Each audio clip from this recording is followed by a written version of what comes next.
Hey guys, welcome back to week 3 of Quick Adds. I'm sticking with the name.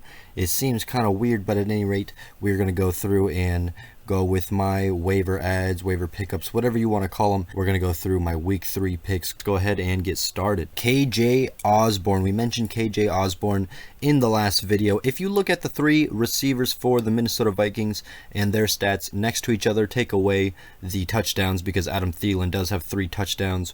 1 for Justin Jefferson and Keke Osborne. But anywho, if you take the touchdowns away and look at their stats, you really can't tell whose is who at first glance. Really, my point is that Keke Osborne is in the offense now. I don't think this takes away from Thielen or Jefferson. I just think that Keke Osborne has proved that he can be trusted with the ball, especially in that week 2 game where he got a 60-yard plus touchdown. If Justin Jefferson or Adam Thielen have an injury, you better believe Keke Osborne's value is going to shoot up. I would go ahead and throw him on your bench if you have the space. Rondale Moore. Currently, I show that he's owned in 2.1% of leagues. We mentioned him also in the last video. Really, the main point of that was because Kyler Murray is on a tear. Currently the number 1 quarterback in fantasy football. I know it's only been 2 weeks, but with that being said, Kyler Murray throwing so red hot, you definitely want to have his options at receiver. Now this week, Rondale Moore leads the receivers for the Arizona Cardinals, which is pretty impressive when you have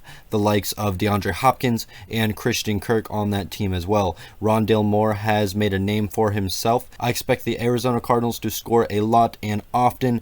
I suggest you have Rondale Moore like Keke Osborne. If any of Rondale Moore's wide receiver colleagues do get injured, expect his value to skyrocket as well. Look towards Rondale Moore. For my last receiver today, we're going with Henry Ruggs, owned in 18.1% of fantasy football leagues. This guy's just fast as hell, and he proves it again in week 2 when the Raiders do beat the Pittsburgh Steelers. He gets a 60-plus yard touchdown. I really like Henry Ruggs. Aside from his speed, we all know that Darren Waller gobbles up targets and thus attention from the defenders on the other side. I really think the opposing teams need to send at least 2 people at Darren Waller often if they don't want him to get first down after first down, and Henry Ruggs is going to be able to benefit from that and get open a little more. With Darren Waller pulling so much coverage, look for Henry Ruggs to get open, and when he does, potentially have an explosive play. It's always good to have a wide receiver on your team that can potentially get a boom or bust play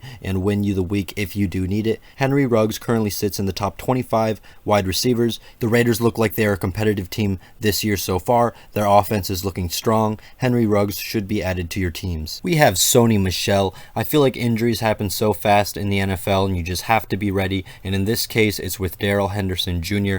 It looks like he had some sort of a rib injury recently, although they are saying they're optimistic he can play this week. You never really know, and I think it's good to have the backup ready. I show Sony Michel being owned in 25.5% of leagues. In week 2, they split the carries, and we do see that Sony Michel is able to be about as efficient as Darrell Henderson, minus the touchdown, of course. Even if Darrell Henderson is ready to go, I do expect Sony Michel to get in there a little more. With all that being said, I definitely think you need to pick Sony Michel up and put him on your bench. There is certainly a chance he becomes relevant sooner rather than later. Cordarrelle Patterson. I said I was done with wide receivers, and I guess I forgot that I was not. This is such a weird thing to think about for me. Cordarrelle Patterson seems to be weirdly fitting in with the Falcons here. Mike Davis has not looked great. On the flip side, Cordarrelle Patterson just looks very efficient. I do see in some leagues he can be used as a wide receiver or a running back, so that's definitely beneficial in itself. He looks very explosive, and honestly I feel like the Falcons have Ridley,